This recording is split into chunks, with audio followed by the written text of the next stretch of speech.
But please welcome Jet Ambalada to the stage, the Vice President of Key Account Management of Royal Cargo. Morning. I'm going to present to you a paper that I actually presented in the pre-APEC conference in Kagoshima, Japan. Philippines we're still mainly agricultural. We produce rice, sugar, coconuts, corn, fruits, rubber. If you read the statistics coming out from the Department of Agriculture and also from DTI, Philippine exports in terms of agriculture are down by 23%. It's not down because of demand, it's down because of production. We are not producing enough. Just to give you a hint, we all have our nice fruit salad during New Year, right? Be prepared for a shortage of pineapples. Actually, in the Philippines, that's why I guess we can never be an Islamic country. The biggest meat consumed in terms of size is pork. Filipinos cannot live without their pork. Okay, we have fish as the biggest, but in terms of meat, it's pork, sorry. But that's the biggest. So we use pork almost in every meal that we eat, including the hot dogs, the bacons, and everything that was mentioned. That's made of pork. Second is poultry.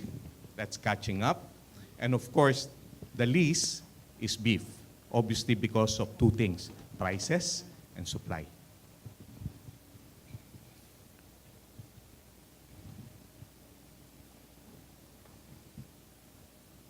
Now, it was mentioned earlier about the e-commerce business. This is really a growth sector. The e-commerce sector has been growing.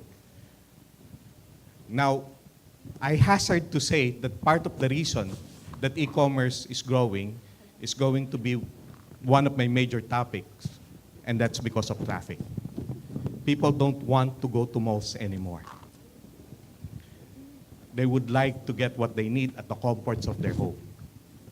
That's why supermarkets and other retail chains like a 7-Eleven, a Mini-Mart, are expanding, okay, astronomically. No longer in single digits, but in double digits. And that, plus this, okay, is the result of traffic. Okay. This is a typical logistics chain for a food company. So you have a main manufacturing hub, okay, and you normally cannot produce only yourself, so you have so many SKUs, so you normally use all types of toll manufacturing, okay, and then you use cold storages for distribution. Now, what's the thing to see here? Now, I refer to in particular in Metro Manila. There was a debate before in logistics whether you use a CDC, a central distribution center, or a central hub, or an RDC, or a regional distribution center. Unfortunately, because of that traffic situation that we're in, the debate has been sort of ended. We're now mostly using regional distribution centers. We've divided Metro Manila north, south, east, and west. One of the questions that was thrown to me in Japan was that, how long does it take from this point to this point? And I told them in the Philippines, we never answer in kilometers. We always answer in terms of time. Why? Because a 5-kilometer distance could take us as much as 1 hour, if we're lucky. That's assuming we're very lucky. Or just like the traffic that I encountered this morning from Alabang going here, 2 hours. So it can even be more, particularly if you were traveling during the APEC period. I'm sure some of you got caught in that nice little traffic jam. So we nor have the normal distribution hubs that we use. Okay, we have the modern trade, the general trade, okay, and others. Now, recently, what we've noticed is that more and more, the penetration is instead of using distributors, they're now going straight to the market, into retail. So more and more. So aside from supermarkets, okay, they're now going into wet markets, they're now going into the 7-Elevens and all of that. Now, as was mentioned by the earlier speaker, Eric, he mentioned already, okay, it's all about location and space. And that's very true. We have a huge BPO sector that has to be fed and that has to drink. Basically, smoke or drink, whatever. And most of them are located in highly urbanized areas where space is a major premium. So what happens then with the 7-Eleven, the mini marts? They don't have storage space. So now it has become the norm that those so-called areas that are selling to these BPO centers are supplied at least twice a day. Because they don't have storage space. The only storage space in particular for frozen goods is the chest freezer that you see down there. That's it. There's nothing at the back. So if they don't have the supply down there, there's nothing to sell.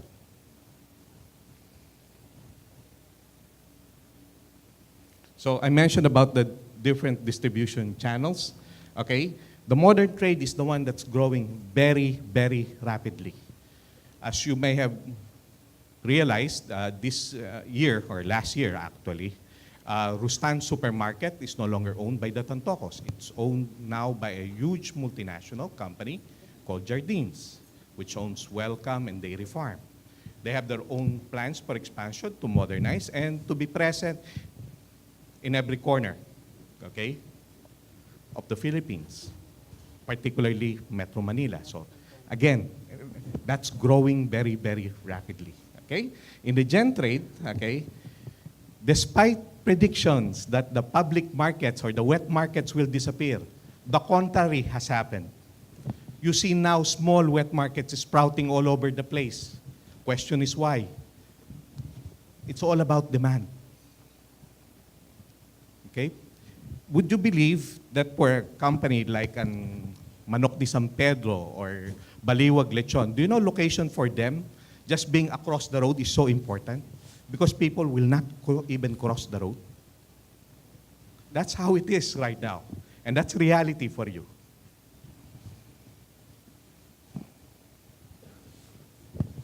So some of this were discussed earlier. Okay, Doris mentioned some of them. Okay, port congestion, imports. Just to elaborate a little bit about that, do you know the port congestion in the Philippines push up congestion to the other major transshipment ports like Hong Kong, Singapore, and even Malaysia and Shanghai?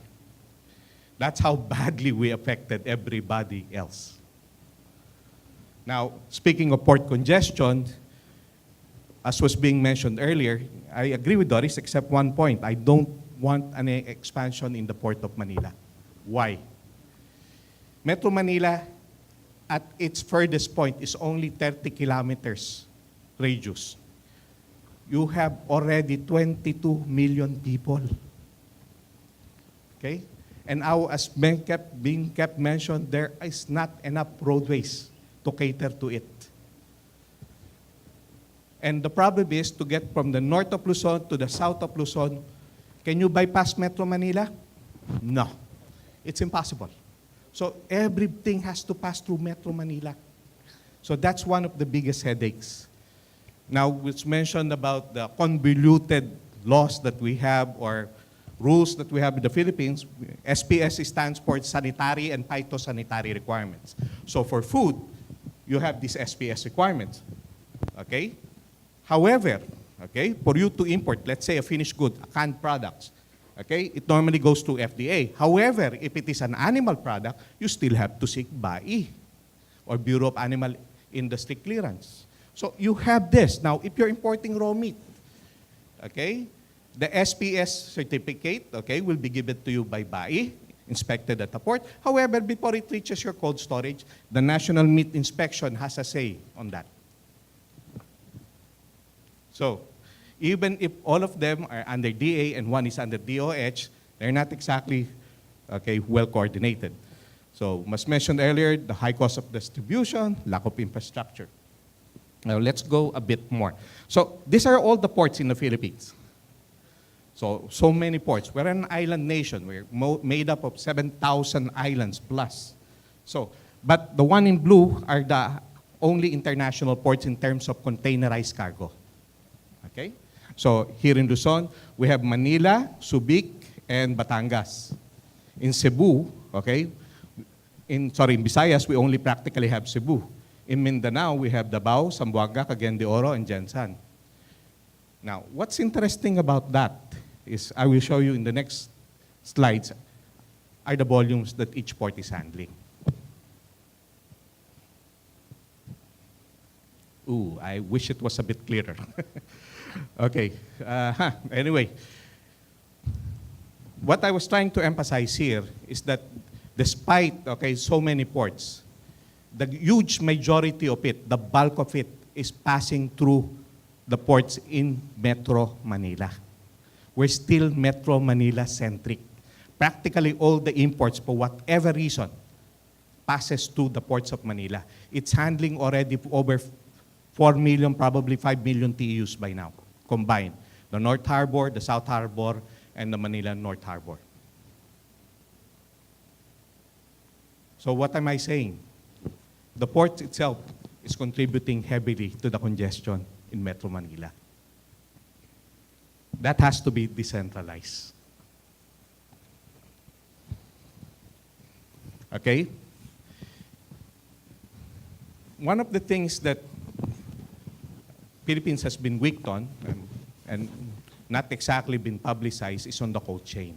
So there is actually an organization of Cold Chain Association of the Philippines, which advocates cold chain in every aspect of the supply chain.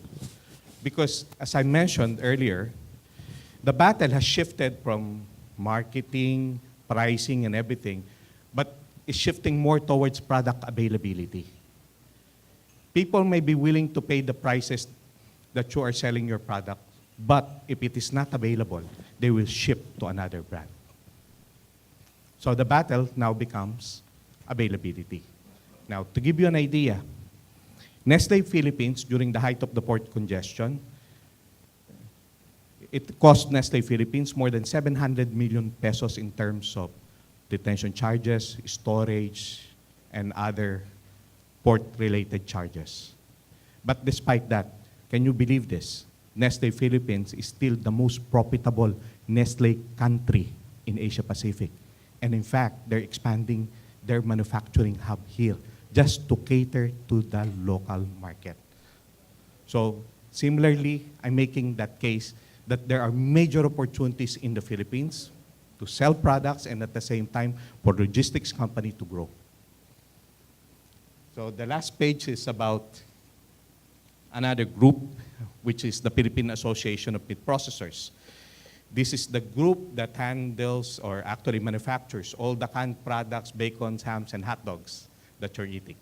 So everybody's there, from the San Miguel Group, CDO Foods Beer, the Pacific Meats, your Argentina corned beef, they're all there. Again, just like any other association, we are all trying to push through, with an agenda with the government to basically harmonize the different policies and balance the requirements of our growing population. I hope I've given you enough tidbits of information to arouse your curiosity. Thank you.